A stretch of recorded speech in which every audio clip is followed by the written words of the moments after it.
Hey, how's it going?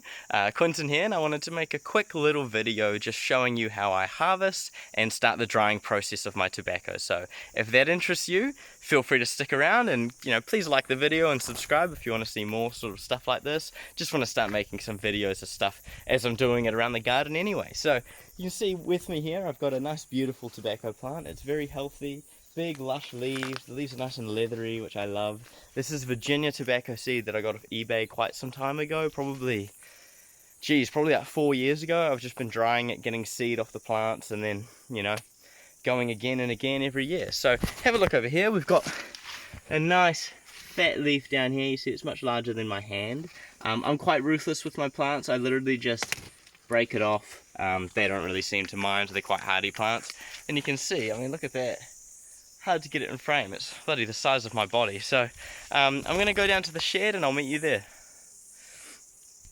Alright, here we are. You can see I've been quite busy here with my tobacco harvest just today. So here's a tobacco leaf that I've not yet done.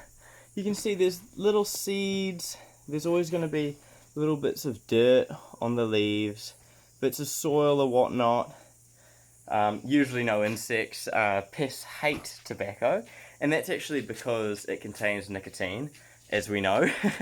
Not only is nicotine addictive for humans, it's actually toxic for insects, so it kills them quite quickly. It's quite a harmful chemical actually, because not only will it kill your awful aphids and your spider mites, but it will also kill bees if they come into contact with a nicotine spray. And while that's obviously not a good thing, it can be quite useful to have that natural insecticide around the house. I myself have dried the leaves a couple times. There's actually dried leaves right here. They shrink quite a lot once they're dried, and this is a batch from last season that I've just been letting cure in that container for about 6 months. It smells really nice. The smell improves the longer you let it cure in an airtight container, normally in a dark place. But what I like to do, back to the first step, is give it all a really good brush, and that just gets that crap off, gets those seeds off, gets any dirt off, and while it's not 100%, like I'm not bloody sterilizing the leaf, I want to do it as naturally as possible. I also don't want to soak it and risk it getting moldy, so simply brushing it with the paintbrush. You can go quite hard on it. As you can see here, I'm not going soft on this leaf whatsoever, but it's quite a leathery leaf, and it really can take a bit of a beating. So I just do that until I'm happy with how it's looking and I can no longer visibly see any specks on it. And then just over here, I have these nice little curtain hooks. So I've got an old curtain that I've taken from the caravan that I'm renovating just next to me here, and I just take that, push it through the stem, through and up, just like you're baiting a fish hook, and I just hang that up here. So you can see I've done a few of them already, quite a collection hanging up here now. That's just from the plants that I've harvested today.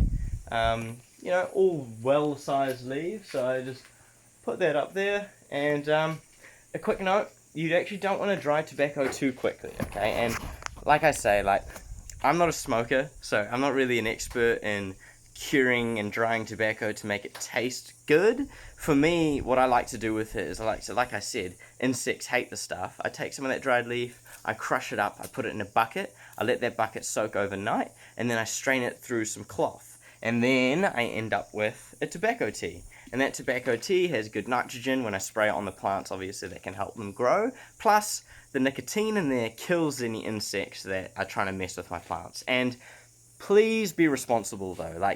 This is my last resort. The first thing I do is I order predatory insects online from a website in New Zealand called bioforce.co.nz.